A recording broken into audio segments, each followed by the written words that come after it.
اور آج اگر ہزار ہزار کے نوٹ بطور کیش گھر میں رکھے جاتے ہیں تو اس زمانے میں نقد رقم اشرفیوں کی صورت میں رکھی جاتی ہوگی۔ یہی سب باتیں سوچتے سوچتے میں نیند کے آغوش میں جانے ہی لگا تھا کہ لائٹ چلی گئی۔ شہناز اور فریال اپنے بیڈ روم میں 0 واٹ کا بلب جلائے رکھتی تھیں۔ ہمارے بیڈ روم میں اندھیرا رہتا تھا، لیکن باہر کے حصے میں کچھ سرچ لائٹس لگا دی گئی تھی جو صحن یا باغ کو اور حویلی کے آس پاس کے علاقے کو چاروں طرف سے روشن رکھتی تھیں۔ ان کا تھوڑا بہت اجالا پردے پڑے ہونے کے باوجود کھڑکیوں اور روشن دانوں سے اندر تک محسوس ہوتا تھا۔ اب اچانک گھپ اندھیرا چھا گیا۔ چونکہ گرمی نہیں تھی اس لیے راجا نے بھی اٹھ کر جنریٹر چلانے کی ضرورت کو نظر انداز کر دیا، مگر اس کے ساتھ ہی باہر کچھ شور ہوا۔ پہلے کسی نے دروازے پر پتھر مارا۔ پتھر یقیناً بڑا ہوگا کہ رات کی خاموشی میں اس کی آواز بم کے دھماکے کی طرح محسوس ہوئی۔ ہم سب ایک ساتھ اٹھ بیٹھے۔ میں نے گارڈ کو اندر سے چلاتے سنا۔ وہ بڑا پھاٹک کھولنے سے انکار کر رہا تھا۔ فاروق بولا، یہ اس وقت کون آ گیا؟ میرے کچھ بولنے سے قبری دروازے پر مسلسل دھماکے ہونے لگے۔ اس پر بڑے بڑے پتھر مارے جا رہے تھے یا پھر سریے اور ڈنڈے، مگر یہ دروازہ ایسے ٹوٹنے والا نہیں تھا۔ راجا بولا، میں جنریٹر چلاتا ہوں۔ میں اور فاروق ریوالور لے کر اس کے ساتھ باہر نکلے۔ شور نے فریال اور شہناز کی نیند بھی اڑا دی تھی۔ وہ بدحواس تو نہیں تھی لیکن خوفزدہ ہو کر باہر آ گئی تھی۔ رفیق بھائی، یہ کیا ہو رہا ہے؟ شہناز گھبرا کر بولی۔ فریال نے کہا، یہ کون لوگ ہیں جو دروازے توڑ کر آنا چاہتے ہیں؟ فاروق کی بے وقوفی کہ اس نے وہ بات منہ سے کہہ دی جو میرے اور راجا کے دل میں بھی سب سے پہلے آئی تھی۔ ایسے زبردستی کرنے والے تو ڈاکو ہی ہو سکتے ہیں۔ اوہ، ڈاکو؟ ان دونوں نے کورس میں چیخ ماری۔ اچانک باہر سے فائرنگ ہونے لگی۔ پھر مجھے بھی شک نہ رہا کہ آدھی رات کے بعد حملہ کرنے والے ڈاکو ہی ہو سکتے ہیں۔ یہ سوچنے کا وقت ہی نہ تھا کہ ان تک حویلی میں 3.5 کروڑ روپے موجود ہونے کی خبر کیسے پہنچی۔ میں نے چلا کر گارڈ کو حکم دیا کہ وہ گیٹ سے ہٹ کر اوپر چلا جائے۔ ایک گارڈ زیادہ عقل مند ثابت ہوا۔ فائرنگ کی آواز سنتے ہی وہ چھت پر چلا گیا اور اس نے وہاں سے حملہ آوروں کو نشانہ بنانے کی کوشش کی۔ اس ہنگامہ آرائی کی وجہ سے سرونٹ کوارٹرز میں بھی خوف و ہراس پھیل گیا۔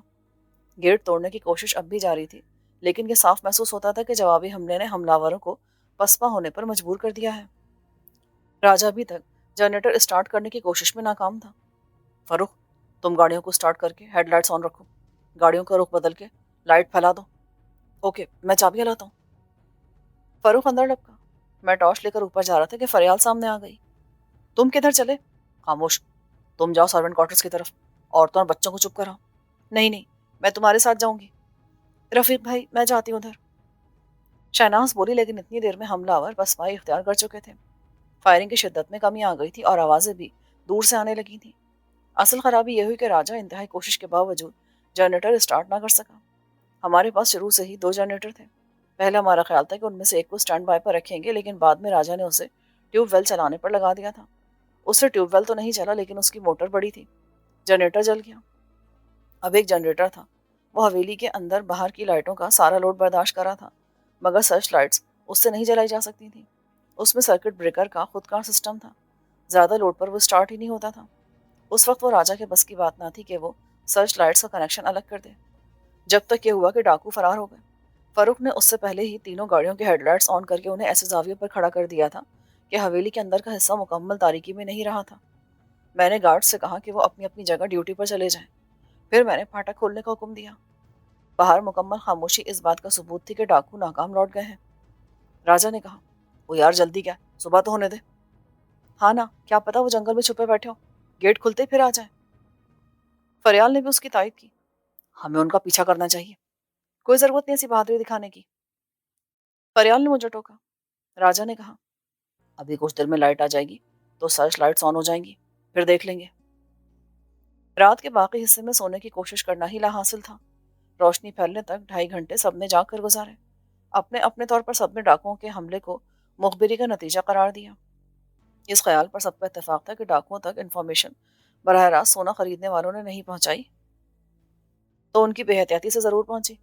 انہوں نے زمانے بھر میں سودے کا چرچا کیا اور کسی نہ کسی وسیلے سے ڈاکوؤں کو پتہ چل گیا۔ ابھی ہمیں اندر صبح کا اجالا پھیلنے کا احساس بھی نہ ہوا تھا کہ ایک گارڈ نے اطلاع دی، سر جی، باہر ایک بندہ مرا پڑا ہے اور ایک کتا، میں نے اوپر سے دیکھا ہے۔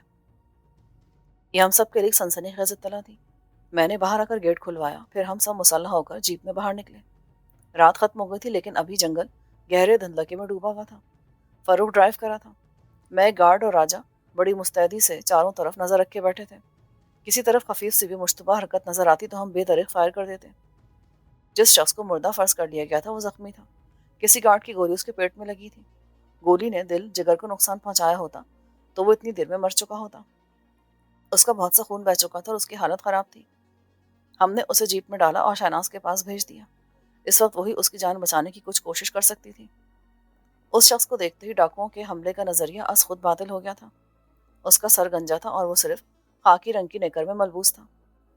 اس کے پیروں کی کھال پھٹی ہوئی تھی اور اس کے جوان مگر فاقہ زدہ جسم پر مندمل ہو جانے والے زخموں کے کئی نشان تھے۔ وہ رانا رجب علی جتال کا غلام تھا۔ اس کا یہ حلیہ ہی اس کی پہچان تھی۔ کتے کی لاش دیکھ کر مجھے ایک شوق سا لگا۔ وہ شکاری کتا تھا۔ اس جیسے 2 کتوں کی ہلاکت کا صدمہ رانا پہلے اٹھا چکا تھا۔ یہ تیسرا تھا اور شاید زخمی حالت میں ملنے والا اسی کتے کا رکھوالا بلکہ خدمتگار تھا۔ وہ کتے کے ساتھ ننگے پاؤں دوڑتا آیا ہوگا۔ کتے کی زنجیر اس کی کمر کے گرد لپٹی ہوئی چمڑے کی بیلٹ سے منسلک ہوگی۔ وہ بیلٹ اب بھی اس کے نیکر کے اوپر والے حصے میں موجود تھی۔ یہاں کہ اس نے کتے کو آزاد کیا ہوگا اور اسی وقت اوپر سے آنے والی کسی گولی نے خادم کو نشانہ بنایا تو دوسری گولی نے مخدوم کو۔ ناکام لشکر جاتے وقت اپنے زخمی اور لاشیں نہ اٹھا سکا۔ زیادہ حیرانی مجھے اس بات پر تھی کہ اگر حملہ آور کتوں کے ساتھ آئے تھے جیسا کہ ان کا معمول بنتا جا رہا تھا تو مجھے کتوں کے بھونکنے کی آواز کیوں نہ سنائی دی۔ جب وہ بھونکتے غراتے آتے تھے تو ان کے پیچھے موٹر سائیکلوں پر رانا کے خاص آدمی بھی آتے تھے۔ وہ مسلح ہوتے تھے اور جائزہ لیتے تھے کہ حویلی کے اندر گھس کر اپنے شکار کو دبوچنے کے لیے حالات کس حد تک موافق ہیں۔ سخت حفاظتی انتظامات کے باعث ابھی تک ان کو موقع نہیں ملا تھا۔ یقیناً رانا نے اس پر جھنجھلاہٹ اور برہمی کا اظہار کیا ہوگا کہ ایسے کب تک چکر لگاؤ گے؟ روز جاتے اور شکل دکھا کر آ جاتے ہو۔ آج آدھی رات کے بعد ایک نئے پلان کے مطابق حملہ کیا گیا تھا۔ وہ مرنے مارنے کے ارادے سے آئے تھے۔ اگر انہیں دروازہ کھلا ملتا تو وہ گارڈز کو نشانہ بنا کر سیدھے اندر آتے۔ ان کی راہ میں جو آتا مارا جاتا اور وہ سرونٹ کوارٹرز تک پہنچ جاتے جہاں کاسو اپنی بیوی بچے کے ساتھ موجود تھا۔ وہ کاسو کو اٹھا کر لے جاتے۔ لیکن پھاٹک جو ہمیشہ کھلا رہتا تھا اور شاید 100 سال سے کھلا پڑا تھا ایک دن پہلے ہی بند ہو گیا تھا۔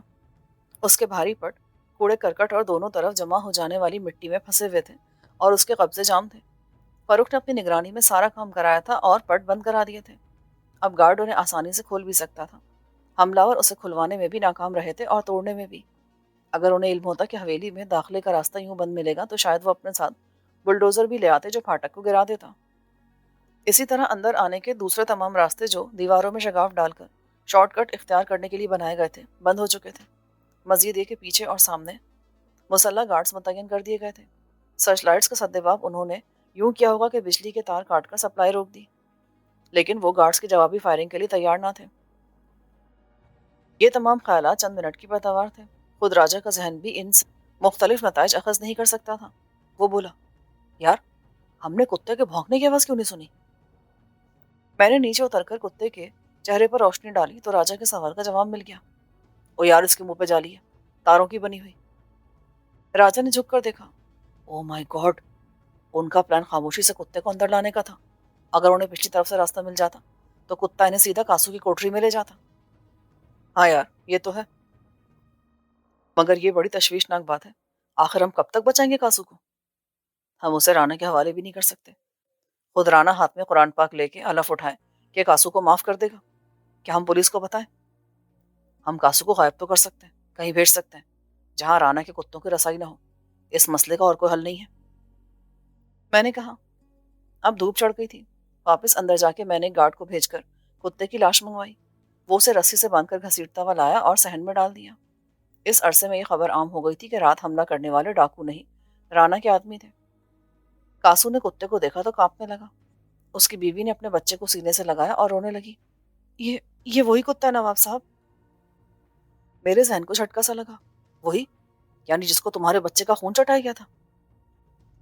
ہاں جی، یہ اندر آ جاتا تو میرے بچے کو کھا جاتا یا منہ میں دبوچ کے لے جاتا۔ میں پہچانتی ہوں جس جانور کو۔ چلو اب یہ خطرہ تو نہیں رہا نا؟ تمہارا بچہ محفوظ رہے گا، کوئی کتا سے کھانے کو نہیں لپکے گا۔ خطرہ تو میرے ہوتے ہوئے ختم نہیں ہو سکتا نواب صاحب۔ اگر آج یہ جانور میرے بچے کو کھا جاتا تو کیا ہوتا؟ یا کل اگر دوسرا کتا میری بیوی کو کھانے آ گیا تو کیا ہوگا؟ کاسو حوصلہ رکھو۔ میرے بیوی بچوں کی زندگی میری وجہ سے محفوظ نہیں ہے۔ میرے جیسے شوہر اور میرے جیسے باپ سے زیادہ خود غرض اور کمینہ کوئی ہو سکتا بھلا؟ اپنی زندگی کے لیے میں نے ان دونوں کی زندگی کو داؤ پر لگا دیا۔ نہیں نواب صاحب، میں یہ برداشت نہیں کر سکتا، میں خود کو رانا کے حوالے کر دوں گا۔ راجا نے ڈانٹا، بے وقوفی کی باتیں مت کرو، یہ سب پہلے کیوں نہیں سوچا تھا؟ ہمت نہیں تھی تو ایسا قدم اٹھایا کیوں تھا تم نے؟ اب ہم نے تمہارے لیے رانا کی دشمنی مول لے لی تو تم پیٹ دکھا رہے ہو؟ راجا صاحب، میں نے غلطی کی تھی، میری وجہ سے آپ بھی مصیبت میں پڑے، میں رانا کے پاس چلا جاؤں گا تو؟ اس کی بیوی نے چیخ کر کہا، اور وہ تجھے زندہ دفن کرا دے گا اس کتے کے ساتھ؟ تو کر دے، میری زندگی بھی کیا ہے، نہیں چاہیے مجھے اچھی زندگی؟ مجھے چاہیے تیری زندگی، اس بچے کو چاہیے۔ کاسو کی بیوی دھاڑے مار مار کر رونے لگی، تیری زندگی تیری موت ہے پاگلے، اس بچے کی موت ہے، بکواس مت کر، تو مجھے بیوہ کرنا چاہتا ہے، اس بچے کو یتیم کرنا چاہتا ہے، کمینے، اکیلا کیوں مرنا چاہتا ہے تو؟ دیکھو، ہم پہ بھروسہ رکھو، ہم کچھ نہ کچھ کر لیں گے، تم جا کر سکون سے بیٹھو۔ میں نے کہا تو اس کے ساتھ ہی یہ محفل برخاست ہو گئی۔ کچھ دیر بعد ناشتہ لگا دیا گیا۔ ناشتے سے فارغ ہو کر سب لوگ میز سے اٹھ گئے، لیکن اس دوران بھی میرے ذہن میں کاسو کا مسئلہ الجھا رہا۔ نظر آتا تھا کہ کاسو پر رانا کی دہشت طاری ہے، اس کی بیوی باہمت تھی کہ اسے نکال لائی تھی۔ کاسو کا حوصلہ رانا کی کینہ پروری کے مسلسل مظاہرے سے پست ہوتا جا رہا تھا۔ اس مسئلے کا ایک حل تو یہی تھا کہ کاسو کو کہیں بھیج دیا جائے، لیکن سوال یہ بھی تھا کہ کہاں؟ رانا کے جارحانہ طرز عمل پر مجھے بھی طیش آنے لگا تھا۔ کاسو اگر پہلے اس کا غلام تھا تو اب میرا ملازم تھا، میری تحویل اور پناہ میں تھا۔ نہ میرے پاس آ کے کاسو نے کوئی جرم کیا تھا اور نہ اسے سہارا فراہم کر کے میں نے۔ ایک انسان کی حیثیت سے کاسو کو یہ حق حاصل تھا کہ جہاں جی چاہے رہے، لیکن رانا کی نظر میں یہ جرم تھا، اور اس جرم کی سزا وہ مجھے بھی دے رہا تھا۔ اس کے کارندے اور وحشی کتے صدبدائی کا طواف اور حویلی میں رہنے والوں کو ہراساں کر رہے تھے۔ یہ میرے نزدیک اشتعال انگیزی تھی، اور اس کا جواب نہ دینا خود اپنی کمزوری کا اعتراف کرنے کے مترادف تھا۔ ان سب حالات کو ذہن میں رکھ کر میں نے ایک فیصلہ کیا۔ اس فیصلے کا اعلان میں پہلے سے کر دیتا تو مخالفت میں بحث چھڑ جاتی۔ جب 3 کروڑ کی رقم بینک میں رکھوانے کے لیے میں لاہور جانے لگا تو میں نے راجا کو بھی ساتھ لے لیا۔ ہم دونوں پیچھے بیٹھے اور رقم کے سوٹ کیس ہمارے درمیان رہے۔ ڈرائیونگ سیٹ اکبر خان نے سنبھالی اور ایک مسلح گارڈ اس کے ساتھ بیٹھا۔ ہم چاروں کا مسلح ہونا ایک حفاظتی ضرورت تھا۔ صدبدائی کا پل کراس کرنے کے بعد میں نے راجا کو اپنے عزائم سے آگاہ کر دیا۔ میں رانا رجب علی جیتال سے ملنا چاہتا ہوں، ابھی۔ ابھی؟ ہاں ابھی، اپنا احتجاج ریکارڈ کرانے کے لیے اور اسے وارننگ دینے کے لیے کہ اگر ہم نے ایسا نہ کیا تو اسے غلط فہمی ہو جائے گی کہ ہم ڈر گئے ہیں، ہم نے اس کی بالادستی کو قبول کر لیا ہے اور وہ اپنی بدماشی جاری رکھ سکتا ہے۔ ٹھیک کہا تو نے، اسے نہ روکا گیا تو اس کی بدماشی بڑھتی چلی جائے گی۔ ہاں، کل رات حویلی پر حملہ میری اتھارٹی کو چیلنج کرنے والی حرکت تھی، اس کو روکنا ضروری ہے، ورنہ اگلی مرتبہ وہ پھاٹک توڑ کر یا دیواریں گرا کر گھس آئے گا۔ آخر کار وہ خود کو سمجھتا کیا ہے، اس علاقے کی سپر پاور؟ ہم امریکہ جیسی سپر پاور سے بھی احتجاج کرتے ہیں کہ اس کے طیارے ہمارے علاقے میں گھس آئے یا غلطی سے ان کا میزائل ہماری سرحد کے اندر آن گرا، لیکن فی کے پتر، اتنی جلدی کی ضرورت نہیں ہے۔ جلدی کی ضرورت ہے، دیر کا مطلب یہ بھی لیا جائے گا کہ ہم مشتعل نہیں ہوئے، تذبذب کا شکار ہیں۔ رات کو ایک واقعہ پیش آیا، صبح ہم پوچھنے آگا کیسا کیوں ہوا۔ جب کوئی بے عزت کرنے کے لیے آپ کو تھپڑ مارے تو آپ سوچتے نہیں ہیں، فوراً جوابی تھپڑ مارتے ہیں۔ یہ فوری رد عمل آپ کی ہمت کو ظاہر کرتا ہے۔ اپنے آپ پر کنٹرول وہی رکھتا ہے جو ڈرتا ہو کہ مزید نقصان نہ ہو جائے۔ راجا نے ڈرائیور کو گاڑی کا رخ پنڈ جتال کی طرف موڑنے کا حکم دیا۔ 20 منٹ بعد ہم اسی حویلی کے گیٹ پر تھے جہاں اس سے پہلے میں صرف ایک بار آیا تھا، اور وہ بھی آدھی رات کے بعد۔ دن کے اجالے میں یہ حویلی اتنی متاثر کن نہیں لگ رہی تھی۔ پرانی طرز کی کوٹھی تھی جس کو وسعت دے کر حویلی بنانے کی بڑی بھونڈی کوشش کی گئی تھی، اس میں تعمیراتی حسن کہاں سے آتا۔ ابھی ہم 200 گز دوری تھے کہ حویلی میں خبر ہو گئی۔ دروازہ جو پہلے کھلا ہوا تھا بند کر دیا گیا۔ 4 مسلح محافظ بندوقوں کا رخ ہماری طرف کر کے کھڑے ہو گئے۔ ادھر ادھر مختلف کام کرنے والے کام چھوڑ کر یوں ہماری طرف متوجہ ہوگا جیسے کوئی خونی مقابلہ ہوگا جس میں ہماری لاشیں گریں گی۔ جیپ تقریباً 10 گز کے فاصلے پر رکی تو ایک محافظ نے غرا کر پوچھا، کیوں آئے ہو یہاں، کیا کام ہے؟ تمیز سے بات کرو، جا کے بڑے رانا صاحب کو بتاؤ کہ صدبدائی کے نواب رفیق احمد شیرازی ملاقات کے لیے آئے ہیں۔ میں نے آواز کو باروب بنا کر کہا اور محافظ کے ساتھ ایک حقارت آمیز حاکمانہ رویہ اختیار کیا۔ اس کا خاطر خاصر ہوا، وہ اندر چلا گیا۔ باقی 3 نے بہتر سمجھا کہ بندوقیں نیچے کر لی جائیں۔ ہم پرغرور انداز سے لاتعلقی کے ساتھ بیٹھے رہے۔ مجھے خیال آیا کہ اس وقفے میں ہم سگار یا پائپ پیتے تو اس کا بھی اچھا اثر پڑتا۔ اندر جانے والا محافظ تقریباً 5 منٹ بعد لوٹا تو ہمارے لیے گیٹ کھول دیا گیا۔ جیپ اندر گئی۔ احاطے کا منظر وہی تھا۔ سامنے رانا کے ذاتی استعمال والی لینڈ کروزر کھڑی تھی، اس کے پیچھے 2 گاڑیاں تھیں، ایک سفید رنگ کی ٹویوٹا کرولا اور دوسری بلیک ہونڈا سیوک۔ بائیں طرف کے آخری حصے میں ملازموں کے زیر استعمال سرخ رنگ کی مہران موجود تھی۔ رانا رجب علی نے ہمیں بڑی رونق کے ساتھ مہمان خانے میں ریسیو کیا۔ اچھی بات یہ تھی کہ اس نے کمزور دشمن کی طرح ہمارے ساتھ اہانت آمیز سلوک نہیں کیا۔ شاید اسے یہ خیال بھی ہوگا کہ میرے ساتھ آنے والا ایک صحافی ہے جو کچھ غلط سلط لکھ دے تو اس کی پبلک لائف کے امیج کو نقصان پہنچ سکتا ہے، چنانچہ منافقت سے کام لینا ہی سیاست ہے۔ اس نے خوشدلی سے پوچھا، کیا پسند کریں گے جناب نواب صاحب، چائے یا ٹھنڈا؟ رانا صاحب، خاطر تواضع کی بات دوستانہ ماحول میں اچھی لگتی ہے۔ میں صرف یہ پوچھنے آیا تھا کہ کل رات تمہارے بندوں کی جسارت حد سے بڑھ گئی۔ پہلے وہ شکاری کتوں کے ساتھ گیٹ تک آ کے لوٹ جاتے تھے، کل انہوں نے حویلی میں داخل ہونے کی کوشش کی، وہ دروازہ توڑنا چاہتے تھے۔ اچھا، مجھے تو نہیں پتا۔ اب تو پتا چل گیا نا، آئندہ ایسا نہیں ہونا چاہیے ورنہ۔ وہ ورنہ کیا جی؟ ورنہ ہم جوابی کارروائی کریں گے۔ جوابی کارروائی کے لیے ہے کیا تمہارے پاس؟ یہی رائفل، بندوق، توپ؟ وہ نئے نئے نواب بنے ہو نا، خاندانی لوگوں کی طرح نہ غلام ہے تمہارے پاس، نہ شکاری کتے، نہ اعلیٰ نسل کے گھوڑے۔ راجا نے کہا، خاندانی طوائف جتنا غرور چاہے کرے، کسی شریف اور تعلیم یافتہ عورت سے برتر تسلیم نہیں کی جاتی۔ رانا کا چہرہ غصے سے سرخ ہو گیا مگر وہ ٹال گیا۔ اپنی کمزوری کو کا شرافت نہ کہے تو عام آدمی کیا کہے؟ جو آپ نے کیا۔ میں نے کچھ کیا کیا؟ جو آپ کے حکم پر آپ کے بندوں نے کیا وہ سنگین جرم ہے۔ وہ زیادہ بولنے کی کیا ضرورت ہے نواب؟ پہلے اپنے گریبان میں جھانک کر دیکھو کہ سلسلہ تم نے شروع کیا تھا، کاسو کو تم اغوا کر کے لے کر گئے تھے۔ اگر ہم اپنے ساتھ پولیس کو لاتے تو یہ کاسو کی حب سے بیجا سے برآمدگی کہلاتی، تمہارے خلاف مقدمہ بنتا۔ مقدمہ؟ آج تک تو کسی مائی کے لال کی ایسی جرت ہوئی نہیں کہ رانا کے خلاف مقدمہ کھڑا کرے، اور آئندہ بھی نہیں ہوگی۔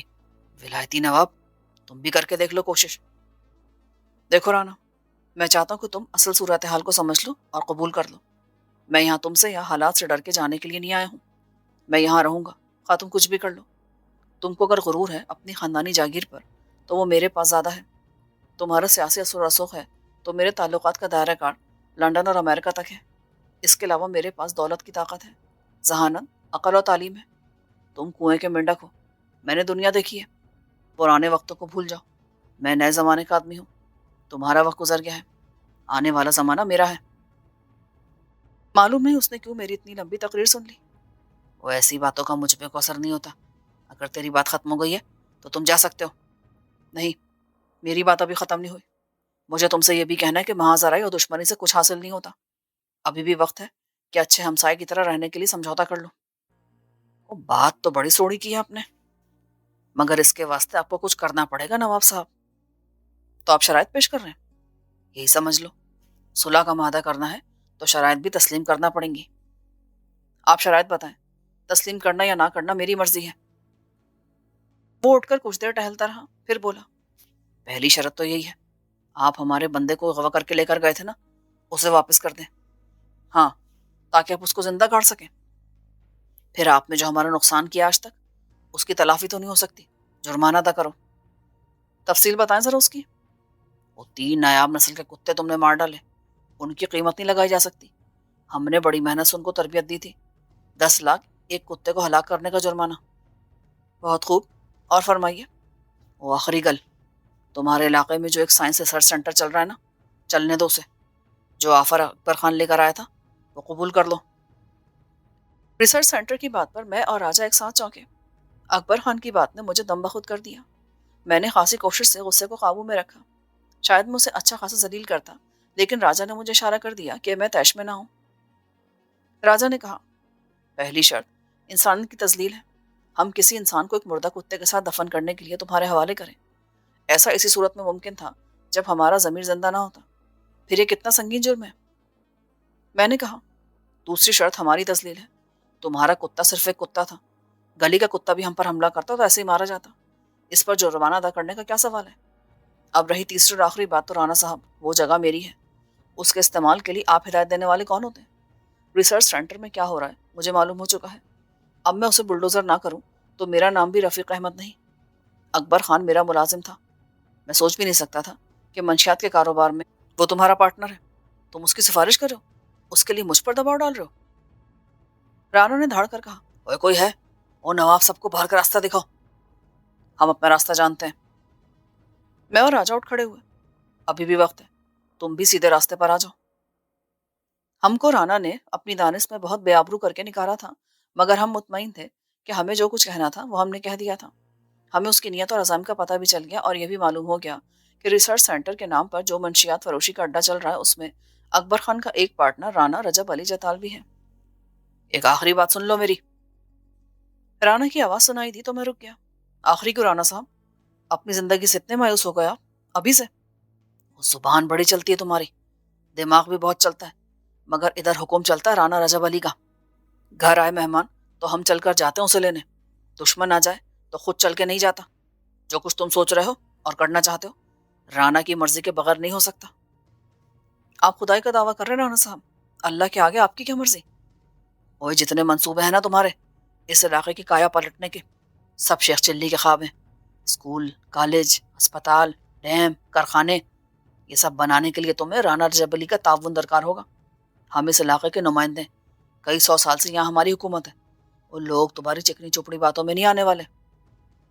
مجھے تو ایسا لگتا ہے کہ ابھی سے تمہیں پریشانی لاحق ہو گئی ہے کہ تمہاری سیٹ مجھے مل جائے گی، لوگ مجھے ووٹ دے کر اسمبلی میں بھیج دیں گے۔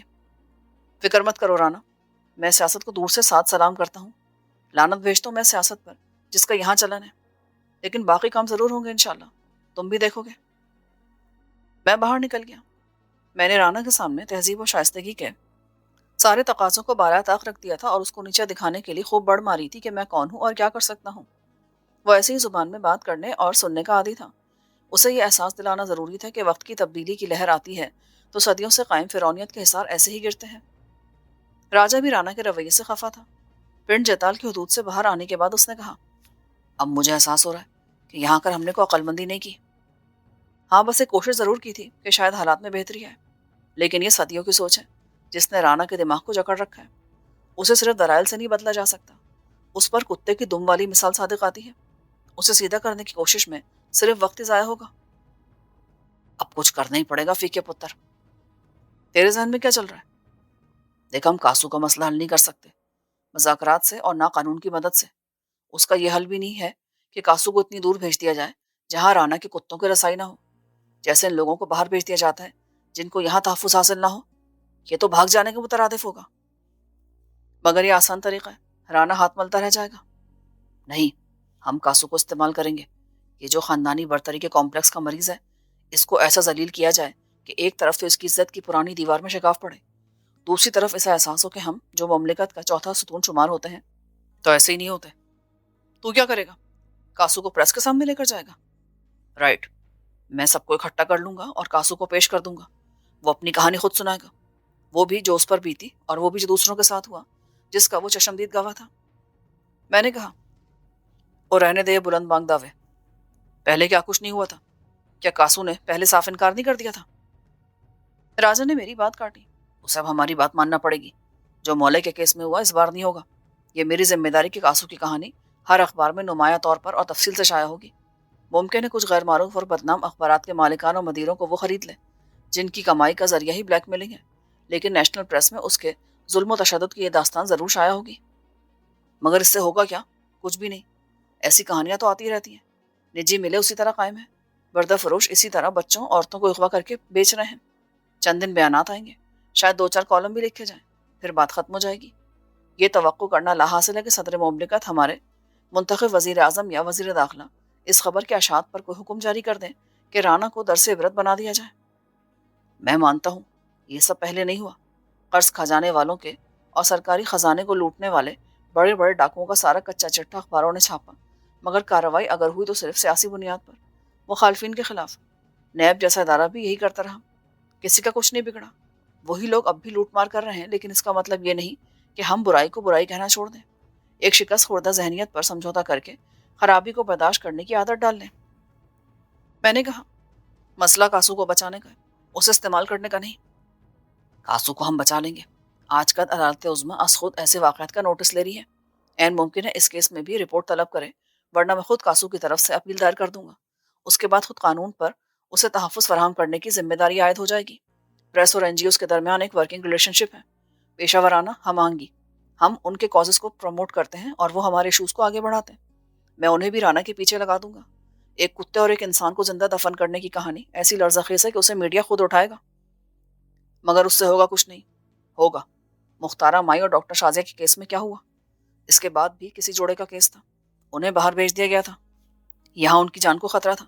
کاسو بھی باہر چلا جائے گا بیوی بچوں کے ساتھ، لیکن یہ کیس رانا کے لیے بہت بڑا جھٹکا ہوگا۔ اس کی پبلک لائف کے امیج کو ناقابل تلافی نقصان پہنچے گا، شاید اس کے خلاف مقدمات بھی بن جائیں جو کچھ عرصے بعد دب بھی جائیں گے۔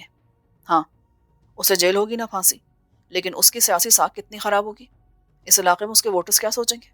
رانا کو فکر لاحق ہوگی کہ اس کا ووٹ بینک متاثر ہو رہا ہے، ایسا نہ ہو کہ اسمبلی میں اس کی خاندانی سیٹ خطرے میں پڑ جائے۔